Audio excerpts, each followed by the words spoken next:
যেমন সুন্দর দেখতে আর খেতেও লাগে দুর্দান্ত, একদমই নরম তুলতুলে, মুখে দেওয়ার সাথে সাথেই মিলিয়ে যাবে। নমস্কার বন্ধুরা, স্বাগত সুরভি রান্নাবান্নাতে আরও একটি নতুন রেসিপিতে আপনাদের সবাইকে স্বাগত। আমি আজকের আপনাদেরকে বানিয়ে দেখাবো পাকা আম দিয়ে খুব সুন্দর একটি রেসিপি।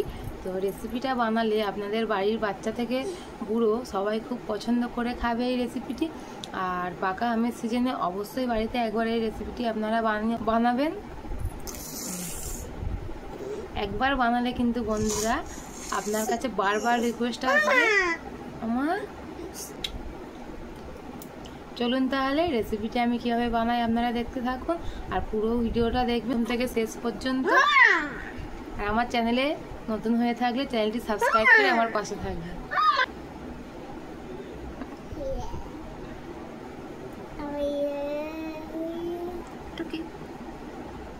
চলুন তাহলে বন্ধুরা রেসিপিটি আমি শুরু করি। আমি এখানে একটা আম নিয়ে নিয়েছি, আমটাকে এবার কেটে নিচ্ছি।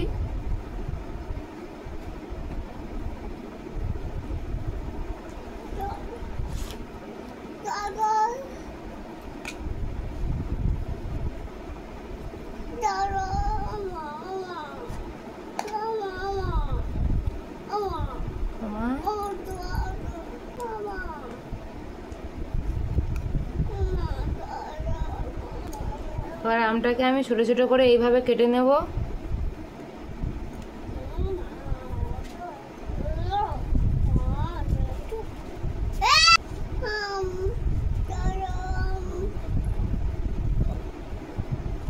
এখানে একটা মিক্সি জার নিয়ে নিয়েছি, আমগুলো আমি সরাসরি এই মিক্সি জারের মধ্যে দিয়ে দেব।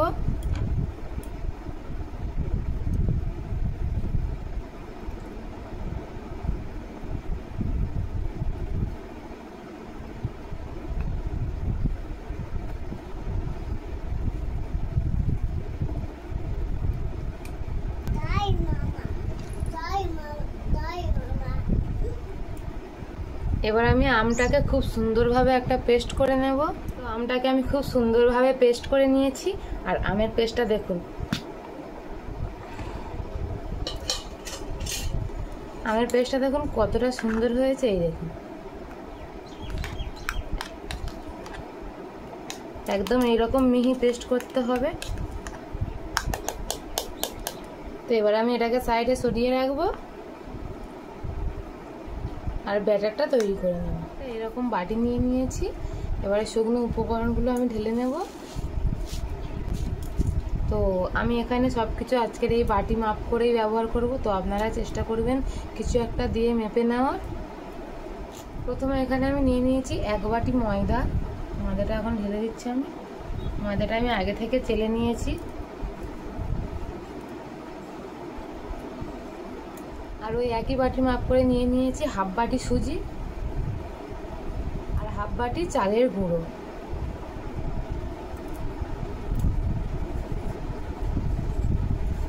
আর নিয়ে নেব চিনি।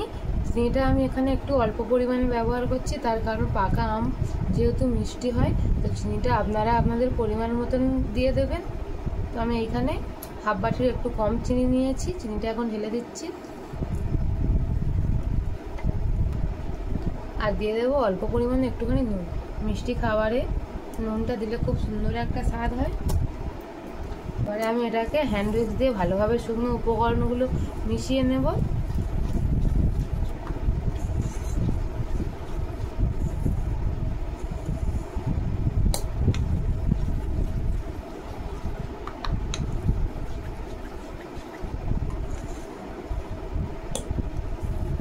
আমি এটাকে খুব সুন্দরভাবে মিশিয়ে নিয়েছি।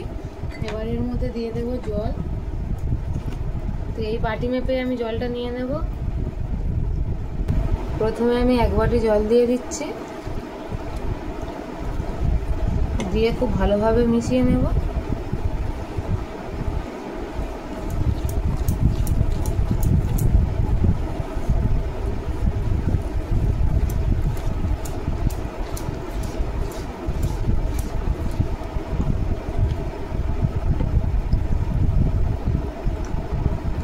এখানে আরও 1 বাটি জল দিয়ে দিলাম।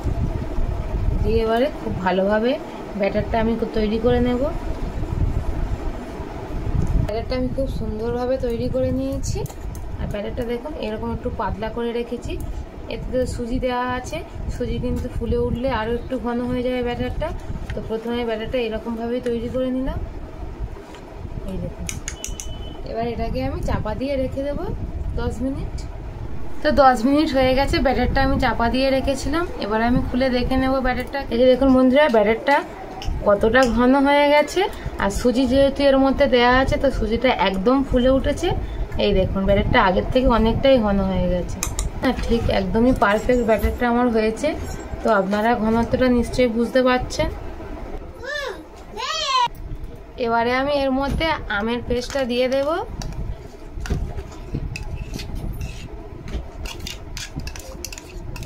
আমের সিজনে বন্ধুরা একবার আপনারা এই আম দিয়ে আমের বড়াটা করে দেখবেন, খুব সুন্দর লাগবে খেতে।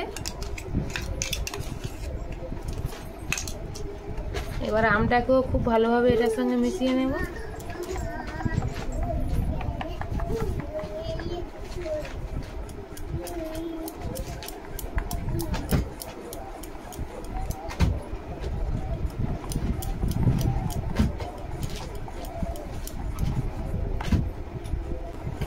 আমটাকে দিয়ে আমি এখানে খুব সুন্দরভাবে ব্যাটারটাকে মিশিয়ে নিয়েছি। আর এখন ব্যাটারটা দেখুন কতটা সুন্দর দেখতে লাগছে।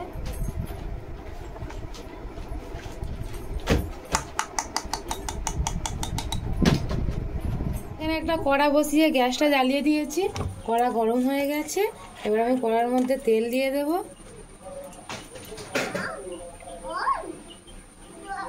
তো তেলটা আমার খুব ভালোভাবে গরম হয়ে গেছে। এবারে আমি তেলের মধ্যে দিয়ে দেবো ব্যাটারটা। এরকম একটা চামচ মেপে আমি ব্যাটারটা একদম মাঝ বরাবর দিয়ে দেবো, যাতে সব কটা আমের বড়া খুব একই সাইজের হয়। এই দেখুন তেলে দিতেই সঙ্গে সঙ্গে কি সুন্দর ফুলে উঠছে দেখুন। তো ওটাকে উল্টে দিয়ে আমি আরও একটা দিয়ে দেব। একদম মাঝ বরাবর ব্যাটারটাকে ফেলবেন, এখন একদম গোল হয়ে যাবে। ব্যাটারটা দেওয়ার সময় যদি হাতটা একটু নাড়িয়ে দেন, তখন কিন্তু এই বড়াটা আর গোল হবে না, একটু আঁকা বাঁকা হয়ে যাবে, টেরা বাঁকা হয়ে যাবে। তো চেষ্টা করবেন একদম হাত সোজা রেখে মাঝ বরাবর ব্যাটারটা দেওয়ার। এই দেখুন কত সুন্দর হয়ে ফুলে উঠেছে দেখুন। তেলে দেওয়ার সাথে সাথে একদম টইটুম্বুর হয়ে ফুলে উঠছে। দেখতে কতটা সুন্দর লাগছে দেখুন, একদম ফুচকার মতো ফুলে উঠেছে। আর খেতে তো হয় অসম্ভব সুন্দর।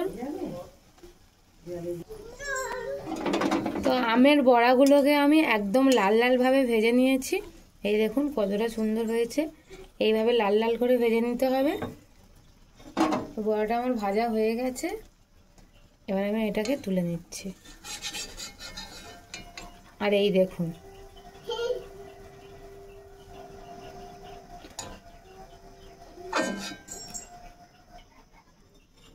এইভাবে আমি সবগুলো বড়া ভেজে নেব।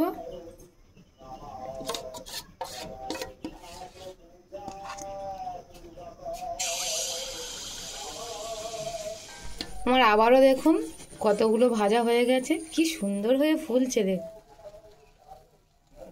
দেখলেই খেতে ইচ্ছা করবে, একদম ফুলে টইটুম্বুর হয়ে গেছে। এই যে দেখুন বড়াগুলো আমার সব ভাজা হয়ে গেছে। আর আমি আপনাদেরকে বড়াগুলো কেটে দেখিয়ে দিচ্ছি কতটা সুন্দর হয়েছে। এই যে দেখুন বড়াগুলো কতটা সুন্দর হয়েছে। পাকা আমের এই বড়াটা ঘন্টার পর ঘন্টা রেখে দিলেও শক্ত হবে না, একদমই নরম তুলতুলে থাকবে। আর মুখে দেওয়ার সাথে সাথেই মিলিয়ে যাবে, এতটা নরম তুলতুলে। পাকা আমের সিজনে এই বড়াটা একবারও না বানানো হয়ে থাকলে অবশ্যই একবার বাড়িতে বানাবার রিকোয়েস্ট রইল।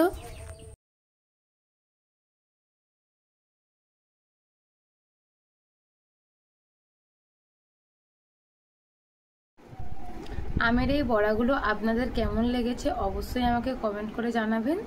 আর আপনারা বাড়িতেও একবার এই পাকা আমের সিজনে আমের বড়াটা অবশ্যই বাড়িতে বানিয়ে দেখবেন। আর আমার আজকের ভিডিওটা এই পর্যন্ত। দেখা হচ্ছে পরের একটি নতুন ভিডিওতে। ততক্ষণ আপনারা আমার এই ভিডিওটা দেখতে থাকুন।